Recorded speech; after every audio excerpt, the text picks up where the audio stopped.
오픈 AI에서 챗GPT라는 대화형 AI를 선보였죠. 인공지능이 인간을 뛰어넘을 수 있다는 가능성을 세상에 알리면서 큰 충격파를 던졌죠.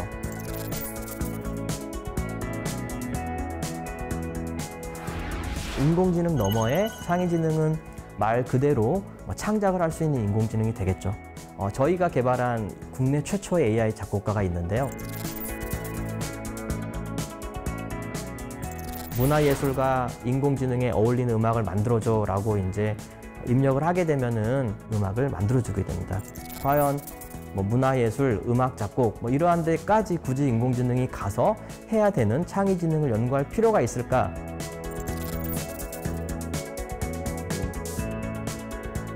하이든이나 모차르트, 바하 이런 분들도 일종의 AI 작곡을 했다라고 보실 수 있을 것 같아요. AI 작곡 기술이 발전을 하게 되면은 실제적으로 혜택을 보실 분들이 아마도 창작을 하시는 분들일 거라고 저희는 생각을 하고 있거든요. 실제로도 그럴 것 같고요. 과연 AI의 창작물에 저작권을 줄 건지 말 건지 이게 되게 논란도 많고요.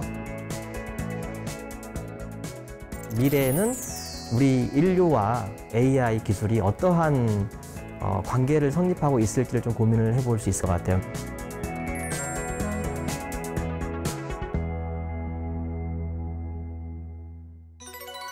안녕하십니까. 저는 광주과학기술원 인공지능연구소 소장을 맡고 있는 지스트 AI 대학원의 안창욱 교수입니다.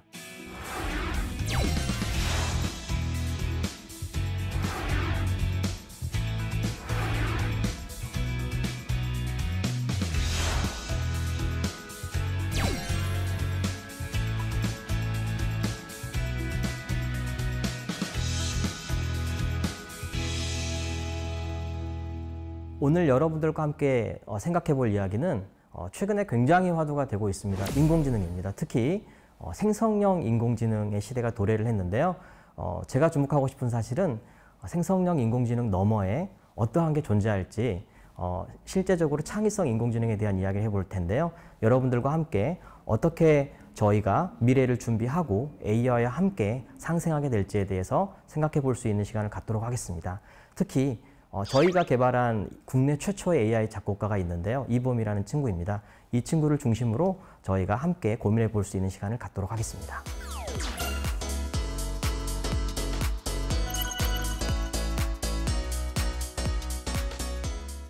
인공지능은 2010년도에 급격하게 발전하기 시작했습니다. 우리가 큰 사실을 알고 있는 게 2011년도에 IBM에서 왓슨이라는 시스템을 만들었어요. 그래서 이 왓슨이 퀴즈쇼에서 연속 우승했던 우승자가 있는데요. 이 친구를 처참하게 이겼죠. 그래서 인공지능이 인간을 뛰어넘을 수 있다는 가능성을 세상에 알렸고요. 그 이후에 2016년 여러분들이 다 아시는 사건이 있었죠. 알파고의 대국을 통해 가지고 인공지능이 본격적으로 세상에 출사표를 던지게 되었습니다. 그 이후에 작년이나 재작년에 굉장히 굵직한 사건이 또 있었습니다. 오픈 AI에서 챗GPT라는 대화형 AI를 선보였죠. 그리고 마치 일반 인공지능이라고 불리우는 AGI라는 이제 키워드로 표현을 하는데요. 일반 인공지능이 구현된 것과 같은 효과를 세상에 알리면서 큰 충격파를 던졌죠. 올해는 GPT-5를 출시를 예견을 하고 있습니다. 물론 이렇게 급격하게 발전을 하고 있기 때문에 일부 일반인들이나 전문가들은 두려움을 대상으로 AI를 바라보기도 하지만은요, 저희가 함께 오늘 그러한 부분들까지 같이 고민을 해서 여러 가지 상황들을 종합해 볼 수 있도록 하겠습니다. 저희가 관심이 있는 게 보게 되면은 과연 AI가 무엇을 할까? 이거에 대한 답을 여러분들이 아시게 되면은 굳이 AI에 관해서 두려움을 가질 필요가 없다라고 저는 생각을 하는데요. 저희가 이제 질문을 던져봤을 때 과연 AI가 무엇을 할까라고 질문을 던져보면은요, 사실 굉장히 답은 간단합니다. 함수라고 보통 저희가 부르는데요. 주어진 어떤 상황들이 입력으로 들어오게 되면은 그거에 대해서 어떠한 연산을 수행을 해가지고 아웃풋, 결론을 주는 그 일을 하는 것 자체가 AI가 하는 전부라고 보시면 될 것 같습니다. 그래서 예를 들면 여러분들이 많이 보시고 있는 얼굴 인식 같은 것들이 있잖아요. 그래서 어떤 사람의 얼굴을 찍었다라고 하면은 그 얼굴 자체가 입력으로 들어가게 되고요. 그러면 AI는 그 얼굴을 바탕으로 아, 이 친구는 누구다라는 답을 주게 되는 거죠. 그리고 오늘 오늘 주제하고도 어느 정도 연관이 되어 있는 그 음악 작곡이라는 측면에서 보게 되면은 나는 K-팝 4분의 3박자 굉장히 빠르고 경쾌한 음악을 만들고 싶어라는 게 입력으로 들어가게 되면은 그거에 관련된 악보가 출력으로 나오게 되는 겁니다. 또는 음악의 출력으로 나오게 되는 거예요. 그래서 한마디로 말씀을 드리면 인공지능은 어떤 함수의 역할을 하고 있다라고 말씀을 드릴 수 있을 것 같습니다. 챗GPT 정말 충격적인 일이었죠. 이 인공지능이 어떻게 똑똑해졌는지 잠깐 제가 이제 중요한 정보를 하나 말씀을 드려보면요. 사실 GPT라는 시스템이 오래전부터 있어 왔어요. GPT-1, GPT-2, GPT-3 그래서 챗GPT라고 불리우는 GPT 3.5까지 오게 됐었는데요.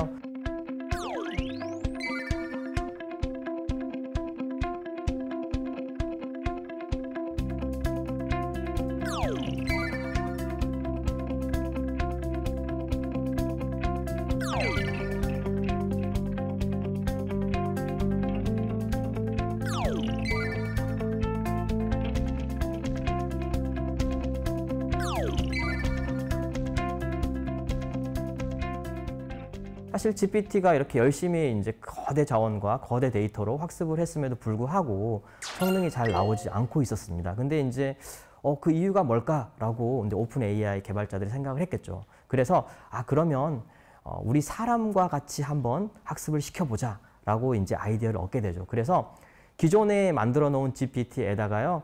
이제 한 10,000명 정도 되는 인간 전문가들이 앉아가지고 GPT를 저희가 마치 교실에서 이렇게 교육을 받는 것처럼 수업을 받는 것처럼 학습을 시키게 됩니다. 자, 오늘 날씨가 어때? 라고 이제 GPT에게 물어보겠죠. 그러면 이제 GPT가 대답을 합니다. 오늘 날씨가 굉장히 맑아요. 라고 대답을 하게 되면 이제 사람들이 걔한테 이거는 50점짜리 답변밖에 되지 않아. 오늘은 날씨가 맑으니까 밖에 나가서 아이스 아메리카노도 한잔 하시죠. 라고 대답을 하면 70점짜리야. 이러한 형태로 GPT를 훈련을 시키게 됩니다. 결론적으로는 인간의 학습 방법이 기존에 있는 AI에 장착이 됨으로 인해 가지고 GPT와 챗GPT와 같은 굉장히 훌륭한 AI가 만들어졌다라고 보시면 될 것 같고요. 여기서 주는 교훈은 뭐냐면은 사실 AI가 정말 똑똑해지고 앞으로 미래의 AI는 저희 사람의 교육 방식을 잘 차용을 하면은 더 좋은 AI가 만들어질 수 있지 않을까라는 힌트를 얻을 수가 있을 것 같습니다.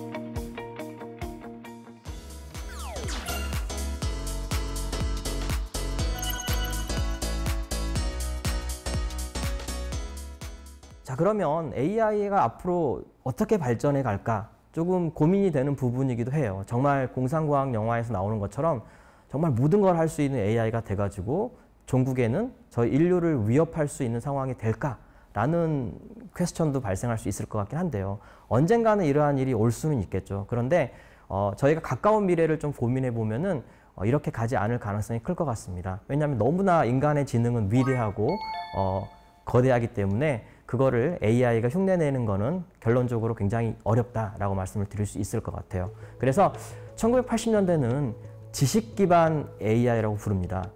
일종의 전문가 시스템이라고 부르는데요. 그러한 AI 시스템들이 막 연구가 되다가 사실 이게 한계가 극명했었어요. 그래서 2000년대에 접어들면서 여러분들이 한 번쯤은 들어보셨던 딥러닝이 이제 세상에 빵 하고 나왔죠. 그래서 세상에 나오면서 이때 연구되는 AI를 데이터 기반의 AI라고 부릅니다. 그래서 지금 현재 여러분들이 접하고 있는 생성형 AI들이 다 이 데이터 기반의 인공지능이라고 보시면 될 것 같아요. 그러면 앞으로 얘가 어떻게 발전될지를 한번 생각을 해보면 과연 정말 이렇게 데이터 기반의 AI가 점점 커질 거냐? 물론 그러한 방향으로 당분간은 흘러갈 거로 예상이 돼요. 근데 이렇게 흘러감으로써 인간지능을 흉내내는 거는 너무나 어려운 일이다라고 다들 판단을 하고 있어가지고요. 아마도 2030년이랑 2040년 전후로 인해 가지고 인간지능 정도까지는 아니겠지만 저희 인간의 전문성을 지닌 많은 지능들이 부분 구현이 될 거라고 예상을 한번 해볼 수 있을 것 같습니다. 이게 세 가지 분류로 보통은 분류가 됩니다. 그래서 일반 인공지능, 마치 사람과 이야기를 함에 있어가지고 굉장히 사람처럼 대화하는 지능이라고 보면 될 것 같아요. 상식도 갖추고 있으면서 이야기할 수 있는 지능일 것 같고요. 설명 가능한 인공지능, 그러니까 인공지능이 뭔가를 해라라고 답을 주는데 현재 인공지능은 그냥 하세요예요. 이렇게 하면은 이 정확도가 70%이기 때문에 그냥 하세요라는 이제 답을 주는 인공지능인데요. 설명 가능한 인공지능은 자, 이렇게 되기 때문에 이러한 내 결론을 하세요라고 이제 설득을 할 수 있는 인공지능이 될 거고요. 마지막 부류는 제가 창의지능이라고 불렀어요. 창의지능은 말 그대로 창작을 할 수 있는 인공지능이 되겠죠.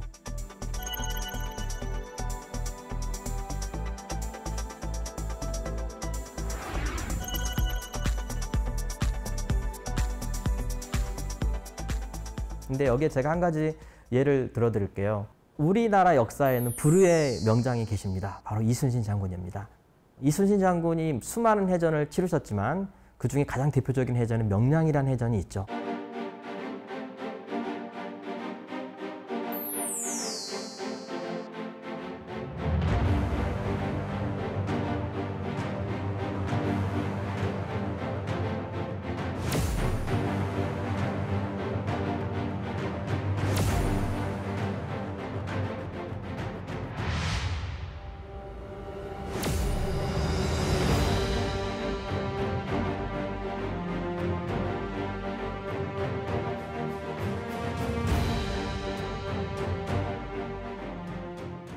그 당시에 만약에 저희 지금 현재 GPT와 같은 엄청난 그 AI가 있어가지고 타임슬립으로 그 해전에 갔다라고 합시다. 이렇게 가정을 하면은요. 그럼에도 불구하고 이 똑똑한 인공지능이 그 상황을 엄청난 딥러닝으로 무장을 해가지고 추론을 합니다. 추론을 했었을 때 결론이 패배의 결론이 99.9%가 나올 거예요. 결국은 싸우면 안 된다라는 결론이 나올 건데 저 이순신 장군님은 그러한 상황에도 불구하고 모든 데이터는 패배를 가리키고 있는 상황이었어요. 그럼에도 불구하고 뭔가 창의적인 인간만이 발휘할 수 있는 창의성을 발휘를 해가지고 새로운 전략을 세워서 승리로 이끈 해전이 바로 명량이죠. 결국은 창의지능이 필요한 이유는 현재의 AI는 기존에 있는 데이터들을 학습을 해서 그 데이터들이 가지고 있는, 내포하고 있는 결론을 잘 유추해서 추론을 한다라고 말을 할 수 있고요. 그런데 창의지능은 인간만이 할 수 있는 새로운 데이터가 말을 해주고 있지 않은 새로운 결론을 줄 수 있고 새로운 사실을 발굴할 수 있다는 측면에서 창의지능 자체가 가치가 있고 인공지능도 창의지능을 한 번쯤 고민을 해봐야 된다라고 생각을 할 수 있을 것 같습니다.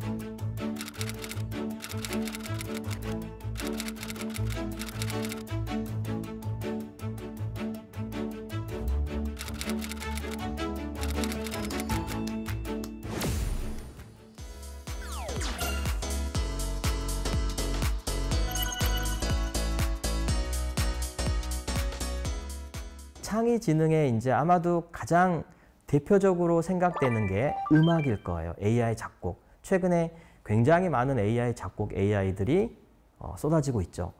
뒤쪽에 조금 더 설명을 드리겠지만 많은 글로벌 IT 업체들도 앞다투어서 AI 작곡 기술을 선보이고 있습니다. 그러면 AI 작곡이 그냥 하늘에서 뚝 떨어진, AI가 출현하면서 뚝 떨어진 걸까? 라고 좀 생각을 해볼 수 있을 것 같긴 한데요. 그렇지는 않고요. 사실 저희 희대의 작곡가인 하이든이나 모차르트, 바하 이런 분들도 일종의 AI 작곡을 했다라고 보실 수 있을 것 같아요. 모차르트나 바하 같은 위대한 작곡가분들은 수학적인 툴을 많이 이용했어요. 피보나치 수나 황금비라는 그러한 이제 수학적인 툴들이 있는데요. 그러한 규칙들을 사용을 해서 이렇게 작곡을 했던 사례가 많이 있습니다.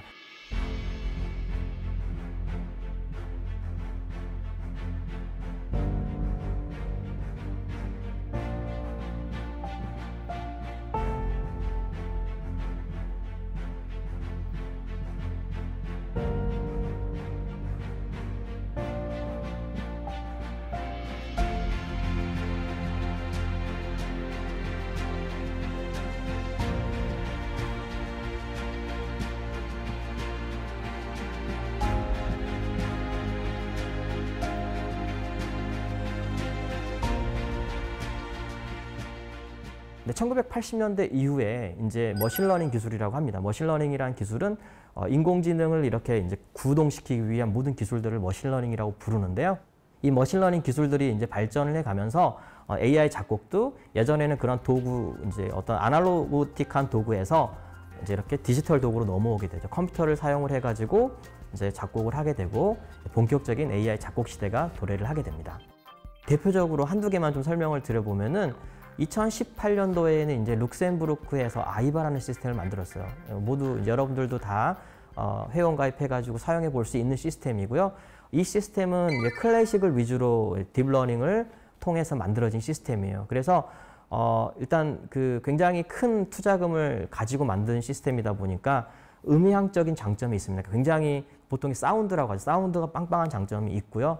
근데 이제 문제는 아무래도 기존의 클래식 데이터에 딥러닝이 올라간 구조이기 때문에 표절의 가능성이 조금 없지 않아 있을 수가 있다. 상대적으로 좀 있을 수 있다라는 단점이 있고요. 2022년도 일본에서 만들어진 사운드 드로우라는 시스템이 있어요. 이 시스템 역시 여러분들이 직접 활용해 볼 수 있는 시스템입니다. 이 시스템은 자세한 기술은 공개가 되어 있지 않지만 추정하기로 딥러닝과 샘플 조합 기술이 이제 이렇게 합성이 돼서 융합이 돼서 만든 시스템으로 볼 수가 있을 것 같고요. 그리고 실시간으로 음원을 컨트롤할 수 있는 장점이 있다는 게 독특한 장점일 것 같습니다. 그 다음에 저희가 또 하나 소개해 드리고 싶은 AI 작곡가는 최근에 굉장히 핫한 AI 작곡가입니다. 작년에 개발이 된 AI이고요. 수노 AI라는 시스템이 있습니다. 이 시스템은 이제 프롬프트, 최근에 여러분들 다 프롬프트 쓰는 거에 익숙해져 있잖아요. 그래서 프롬프트를 기반으로 해가지고 뭐 K-팝, 보이그룹의 뭐 한글 가사로 해줘 라고 하면은 굉장히 빠르게 음악을 작곡을 해서 노래까지 불러주는 조금은 굉장히 충격적인, 처음에 봤을 때 굉장히 충격적인 AI로 보입니다. 근데 이제 여전히 이 기술도 자세한 기술은 공개가 되어 있지 않지만은요, 음악 오디오 자체를 마치 저희가 사람이 학습을 할 때 보면은 음악을 자체를 사운드로 듣고 학습을 하는 것처럼 오디오 자체를 기반으로 딥러닝 기술이 올라가 있는 걸로 추정이 되고요. 근데 아직은 그 퀄리티가 좀 낮은 게 단점이긴 해요. 그러니까 자유롭게 음원을 생성을 하고 가사하고 보컬까지 이제 줄 수 있는 건 장점이긴 하나 이게 여전히 퀄리티는 좀 낮은 부분이 단점으로 존재를 하게 됩니다.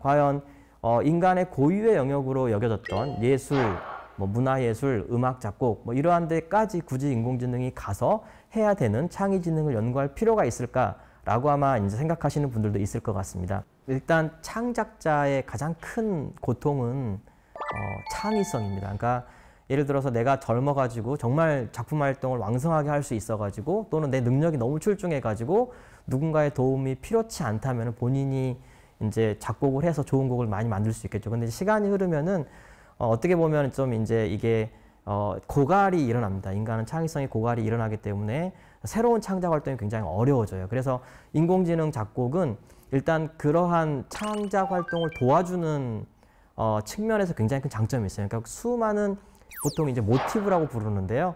기본이 되는 굉장히 그 몇 마디가 굉장히 중요합니다. 음악 작곡에서는 두세 마디가 굉장히 중요한데요. 그 캐치가 되는 그 핵심 멜로디를 AI는 수십 곡들을 막 생각 없이 던져줄 수 있기 때문에 인간 창작자는 근데 내가 이제 창작자이면은 노하우가 있어요. 어떤 곡이 좋고 어떤 곡이 좋지 않은 노하우가 있기 때문에 그러한 많은 그 AI에 제공되어 있는 샘플들 중에 내가 마음에 드는 거를 가져다가 창작 활동을 쉽게 올릴 수 있는, 그러니까 곡을 쉽게 만들 수 있는 장점이 하나가 있고요.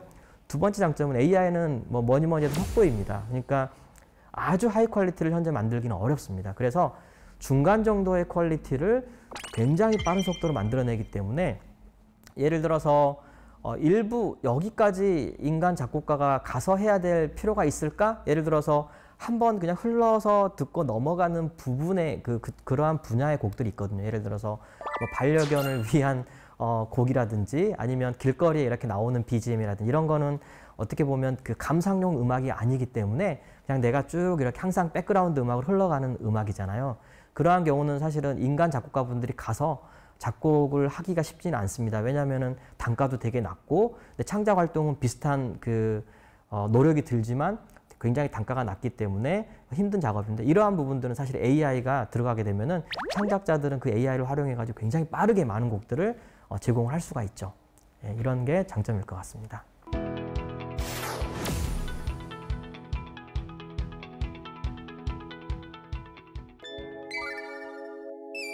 In my visionary world, see the beauty in every scene, the world of wonder where. 환상으로 공격하는 야석이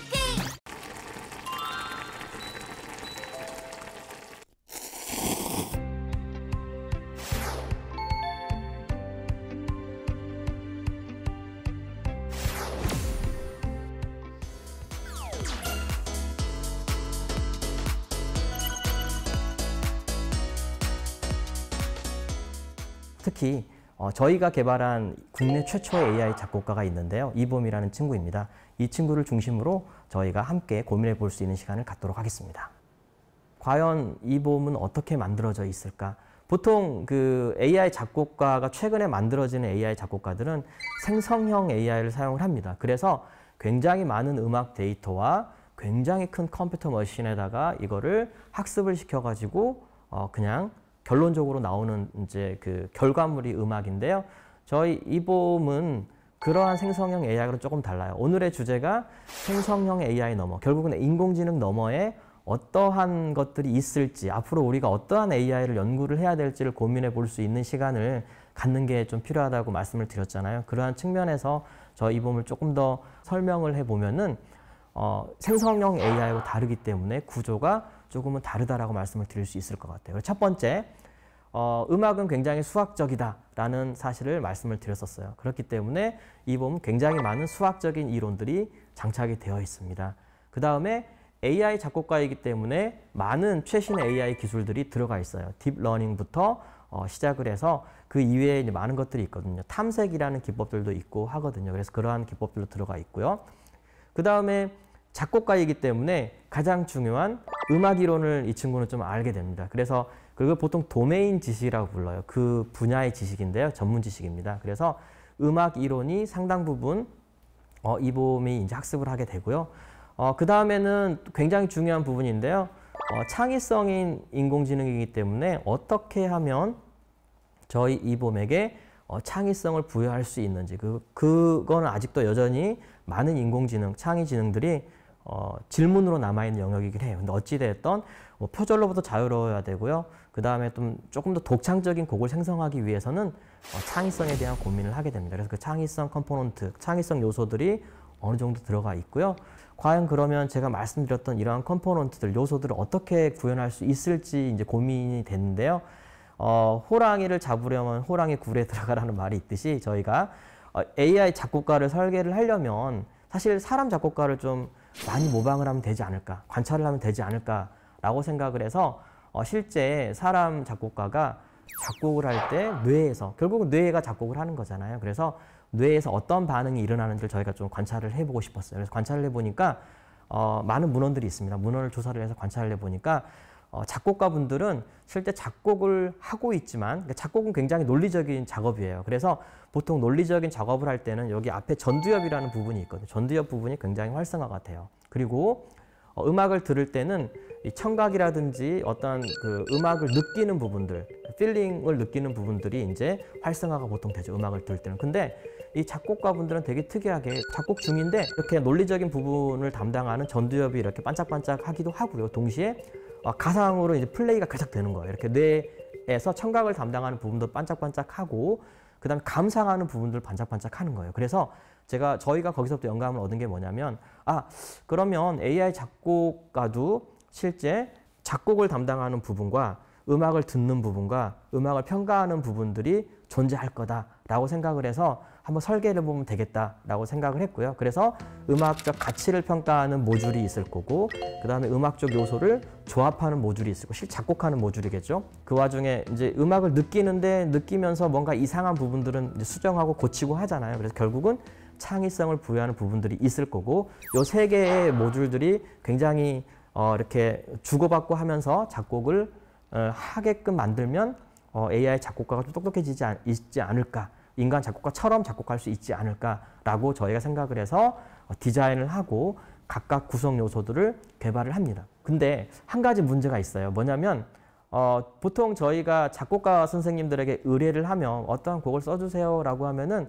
작곡가 선생님들은 저희에게 뭐를 주냐면은 악보를 하나 이렇게 곡을 쓰셔가지고 주게 됩니다. 저희들은 그 곡을 받고 굉장히 행복해하죠. 근데 AI 작곡가에게 곡을 써주세요라고 해가지고 악보를 받으면 굉장히 컴플레인 하겠죠. 그러니까 왜냐하면 나는 AI 작곡가에 기대하는 건 뭘까요? 최종 음악을 기대를 하는데 방금 제가 설명드린 방법으로 작곡을 하게 되면은 AI 작곡가는 저희에게 알 수 없는 숫자들을 줘요. 그 숫자들을 이제 음악으로 매핑을 하면은 악보를 얻을 수는 있는데 저희들은 악보를 사실 원하는 건 아닌 거거든요. 그래서 이 AI 작곡가는 인간 작곡가랑은 조금은 다르게 AI 작곡가는 프로듀서가 돼야 돼요. 뭐냐면은 이렇게 작곡을 하고 이제 소리를 만들어서 최종 음악을 최종 결과물로 저희에게 전달을 해줘야 되는 거죠. 그러니까 결국은 AI 작곡가는 그 인간 프로듀서 분이 하는 모든, 인간 뮤지션이 하는 모든 절차를 그대로 한 다음에 최종 결과물로 저희에게 이제 음악이라는 사운드, 실제 그 웨이브 파일을 전달을 해주게 되는 겁니다.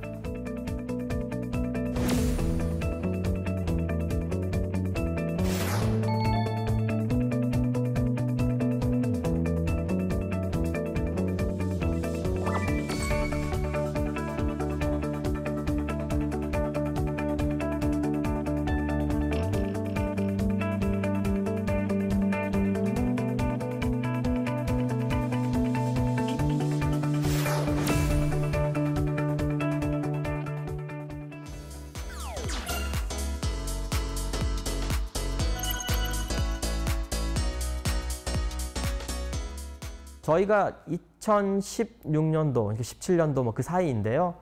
이 보험을 통해서 첫 디지털 싱글 앨범을 발매를 했었습니다. 그래서 EDM 장르로 이제 디지털 싱글을 발매를 했었는데요. 생각보다 좀 전화를 받았어요. 어떤 전화냐면은 이러한 연구를 왜 하시죠? AI 기술이 발전을 하는데 최소한 이 문화예술 부분은 그래도 사람의 영역으로 좀 남겨두는 게 좋지 않습니까? 라는 전화를 좀 받았었는데 저희가 생각을 해봤을 때, 그러니까 제가 생각을 해봤을 때 AI 기술이 발전을 하게 되면, 그러니까 AI 작곡 기술이 발전을 하게 되면은 실제적으로 혜택을 보실 분들이 아마도 창작을 하시는 분들일 거라고 저희는 생각을 하고 있거든요. 실제로도 그럴 것 같고요. 그런데 그러한 오해가 있는 걸 제가 이제 느끼고 그러면 AI 작곡을 좀 알리는 일을 좀 해야 되겠다라고 생각을 해서 그러한 작업을 하게 됩니다. 그래서 몇 가지 사례들이 있는데요. 2018년도 같은 경우는 예술의 전당에서 사람이 아닌 존재가 거기에 무대에 올라가가지고 사람과 협업한 최초의 사례를 좀 기록을 하기도 했고요. 디자인 비엔날레라는 행사가 있습니다. 그래서 매년, 그러니까 경년으로 광주에서는 이제 세계 디자인 비엔날레라는 행사를 하게 되는데요. 거기에서 작품을 출시를 해서 2달간 전시를 하게 됨으로써 이제 좀 사람과의 어떠한 그 거리를 좀 좁히려는 역할을 좀 했었고요. 그 다음에 그 이외에 여러 가지 뭐 음악제, 그 다음에 탑 가수들과의 협업, CF 음악 등등 이제 굉장히 많은 좀 알리고자 하는 노력을 했어요. 그래야지 실질적으로 AI 작곡가가 결국은 나에게 도움을 줄 수 있겠다라는 그러한 메시지를 전달을 하는 게 목적이었기 때문에 그러한 방향으로 좀 노력을 했습니다. 그러한 많은 노력들이 있었는데요. 그 중에 대표적인 사례 몇 개를 좀 소개를 해드리고자 합니다. 일단 2022년도인데요. 광주에서는 매년 광주 음악제를 하게 됩니다. 그래서 저희가 여기 음악제에서는 AI 피아니스트와 인간 피아니스트의 어떤 협연, 그러니까 예를 들면은 앞으로 미래의 그 공연은 AI가 도입됨으로 인해 가지고 뭐 이렇게 새로운 컨텐츠도 생길 수 있을 것 같습니다라는 메시지를 좀 주기 위한 노력이었다라고 보시면 될 것 같고요. 일단 그 저희 이봄이 베토벤 스타일의 곡을 작곡을 합니다. 그러니까 베토벤의 이제 그 옛날 작품들을 분석을 해가지고 그 느낌과 비슷한 곡을 작곡을 하고요. 그 다음에 그 곡을 인간 피아니스트와 AI 피아니스트, 그러니까 저희 이봄이죠. 이렇게 번갈아 가면서 연주도 하게 되고요. 물론 이제 AI의 개인기는 굉장히 빠른 연주를 정확하게 하는 게 개인기고요. 사람의 개인기는 특징이죠. 굉장히 감성적으로 연주를 하는 게 특징입니다. 근데 이제 어찌됐든 파트를 잘 나눠가지고 본인의 개인기를 열심히 이제 뽐내기도 하고요. 또 어느 시점에서는 둘이 협주를 하게 되는 거죠. 사람과 AI가 협주를 하고, 그래서 대결과 협주의 관점으로, 상생의 관점으로 이제 올렸던 새로운 공연 컨텐츠였고요. 굉장히 반응이 좋았던 기억이 있습니다. 그리고 저희가 일단 알리는 게 목적인 관점에서는 저희가 이제 어떻게 보면은 굉장히 누구나 아는 가수들과의 협업이 사실 굉장히 좋은 수단이죠. 그래서 그러한 관점에서 작년이죠. 작년에 이제 에일리시, 가수 에일리시와 함께 저희가 디지털 싱글을 하나 발매를 했어요. 그래서 저희 이봄이 작사 작곡을 하고요. 이제 에일리시가 그쪽에서 어느 정도 편곡을 해서 이제 같이 디지털 싱글을 내었는데요. 요 곡이 저희가 굉장히 의미가 있었던 게, 물론 AI 곡들을 가지고 이렇게 앨범을 내시는 분들이 꽤 많이 있는데 저희가 이 곡 같은 경우는 보통 이제 포털에서, 그 음원 사이트죠. 음원 포털에서 4주간의 통계에서 이제 내가지고 최신 음악의 랭킹을, 순위를 매기는데요. 거기에서 유일하게 10위권에 들었던, 그러니까 AI 음악으로 유일하게 10위권이라는 거는 이제 10위부터 19위를 의미를 합니다. 그래서 그 10위권에 올랐던 유일한 AI 곡이라는 이제 측면에서 좀 나름대로 굉장히 의미가 있었던 것 같습니다. 그래서 꽤 흥미로운 작업이었고요. 그 다음 저희가 또 시도를 했던 사례들은 올해 이벤트인데요. K-팝과 국악과 K-댄스, 그러니까 박예리 씨와 파핀 현중과 저희 이봄이 이제 협업을 해가지고 새로운 형태의 또 컨텐츠를 선보였습니다. 그래서 국악풍의 음악을 만들고, 그 다음에 여기에 파핀 현주 씨께서 백업으로 이렇게 댄스를 콜라보를 해가지고 이제 협업 음원이 발매가 됐었고요. 퍼포먼스 자체도 어떻게 보면 새로운 컨텐츠, 미래 시대의 새로운 컨텐츠를 선보였다는 데서 나름대로 저희가 되게 의미가 높았다라고 생각했던 컨텐츠 중에 하나였던 것 같습니다.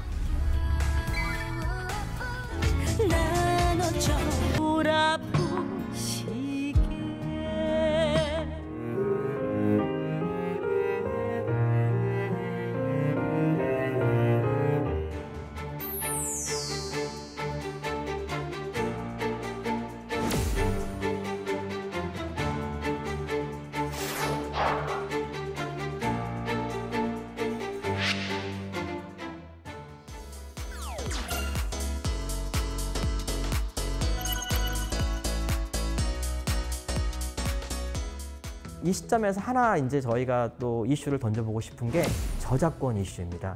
그러니까 생성형 AI가 많은 창작을 하고, 그 다음에 생성형 AI가 아니더라도 결국은 AI가 많은 창작을 하게 되는데, 최근에 굉장히 문제가 되는 게 과연 AI의 창작물에 저작권을 줄 건지 말 건지, 뭐 이게 되게 논란도 많고요. 아직 아무것도 정해진 상황은 없죠.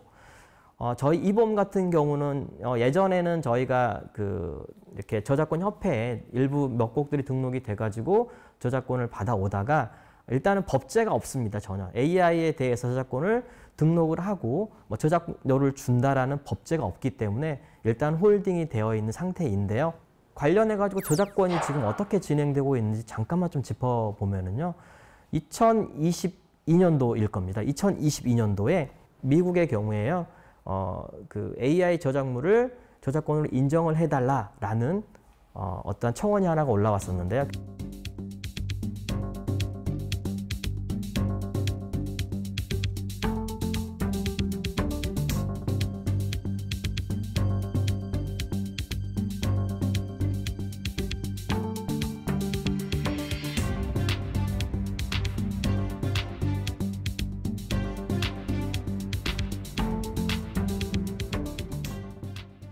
결국은 어떻게 판결이 났냐면은 AI의 저작물은 인간의 사상과 감정을 표현할 수 없기 때문에 저작권을 줄 수 없다라고 최종 거부를 하게 됩니다.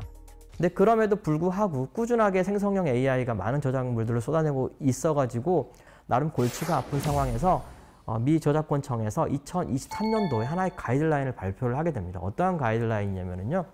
AI를 포토샵처럼 창작의 도구로 활용을 하고 창작자의 어떤 사상과 감정, 그러니까 창작 의도를 충분히 반영한 결과물이 있다면 그거는 저작권을 줄 수 있겠다라는 가이드라인을 발표를 하게 됩니다.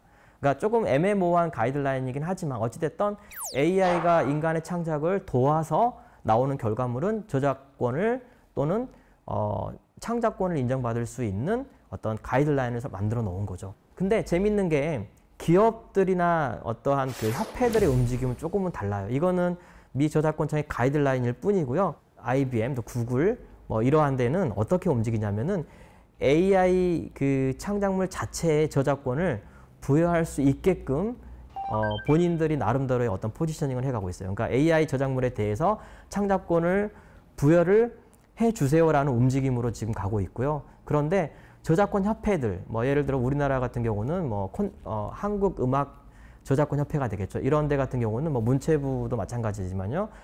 모든 AI 결과물에 대해서는 꼬리표를 달아라. 얘는 AI가 만든 거다. 그리고 AI가 만든 거는 창작권을 부여하지 않겠다라고 지금 이 흐름이 각각 이렇게 이해관계에 따라 가지고 다르게 흘러가고 있고요. 근데 어떠한 방향으로 흘러갈지는 아직 예측은 하기는 어렵지만 그래도 결론적으로는 인간과 AI의 어떤 타협점을 찾아가지고 인간 창작자분들이 AI를 활용을 할 수밖에 없을 거기 때문에요. 그 사이 접점에서의 저작권법도 만들어지지 않을까라고 조심스럽게 예측을 해보는 상황입니다.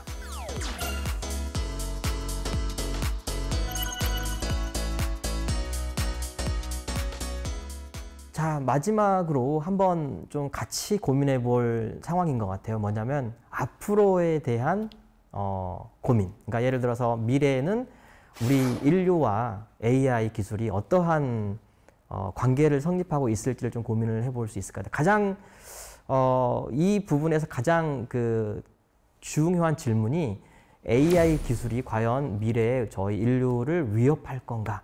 위기를 초래할 건가? 이러한 퀘스천일 것 같아요. 근데 이거를 사실 아무도 답변을 주기는 어려울 것 같습니다. 확정적으로 답변을 주기는 어려울 것 같고요.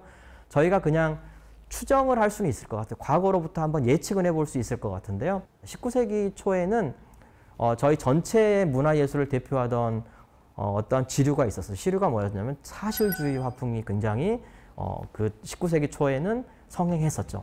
그래서 뭐 밀레, 이삭 줍는 연인들이라든지 이러한 것들이 대표적인 작품이었죠. 가장 중요한 게 바깥에 있는 현상을 굉장히 사실적으로 캔버스에 옮겨놓는 것들이었었어요. 근데 그 비슷한 즈음에 1839년 그 루이 다게르라는 발명가가 사진기를 개발하게 됩니다. 결국은 뭐죠? 그 사진기는 바깥에 있는 현상을 너무나 사실적으로 옮기는 작업을 해버리는 거예요. 결국은 사실주의 화풍에 있었던 모든 작가들이 할 일이 없어져 버리는 거예요.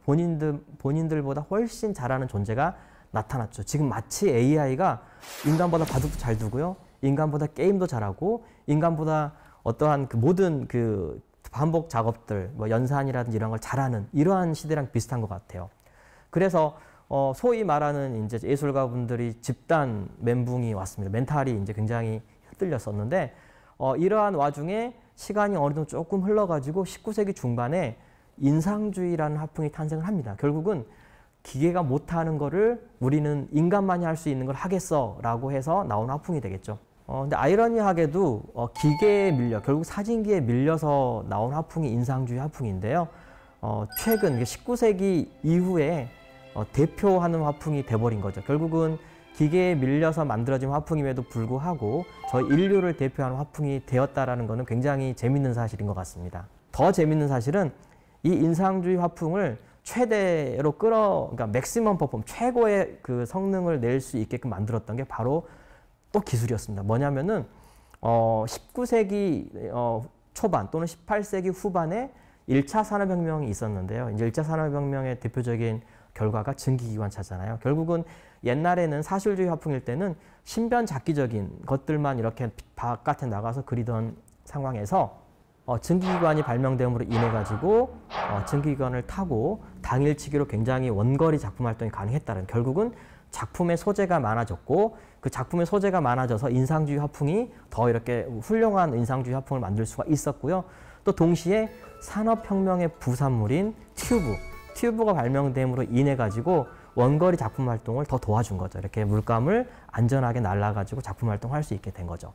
근데 어찌됐던 인상주의 화풍이 굉장히 중요한 화풍임에도 불구하고 뭔가 좀 꺼림직하죠. 왜냐면은 기계에 일패를 해가지고 지금 의문의 일패를 해서 나온 화풍이거든요. 그래서 이 시간이 또 어느 정도 흘러서 1970년대경에 극사실주의라는 화풍이 탄생을 합니다. 결국은 내가 지금은 그러니까 옛날에는 기계에 밀려가지고 내가 주춤했지만 우리 인간이 이제는 한번 나는 기계가 표현하는 사진기가 표현하는 것보다 더 사실적으로 표현할 거야 사실을 바깥에 있는 사실을 그렇게 해서 나온 화풍이 극사실주의 화풍인데요.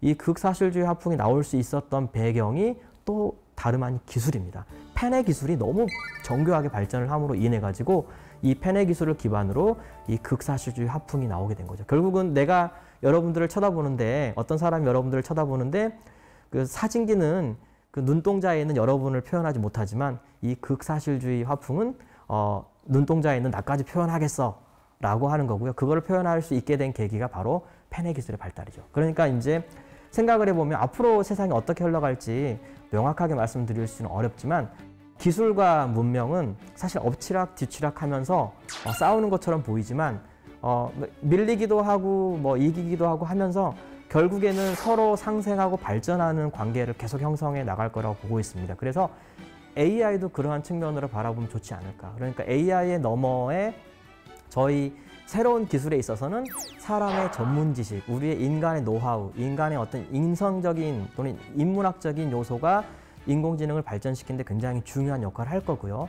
이렇게 발전된 인공지능은 저희 인류를 위협하는 것처럼 당장은 보일 수 있겠지만 사실은 결론적으로 전국에 가서는 서로 돕고 경쟁자가 아니고 대체자가 아니라는 거죠. 도우면서 상생하는 관계, 즉 동료와 같은 관계로 발전할 수 있을 거라고 저는 보고 있고요. 이러한 관점에서 인공지능 또는 인공지능 다음을 생각을 해보시는 해안을 가지시고 어떠한 그 인공지능에 대해서 적대감보다는 경쟁자나 대체자가 아니기 때문에 서로 우리 동료로서 받아들이고 상생할 수 있는 방안을 생각을 해보면 많은 기회가 여러분들에게 주어지지 않을까 생각을 해보면서요. 오늘 강연을 마치도록 하겠습니다.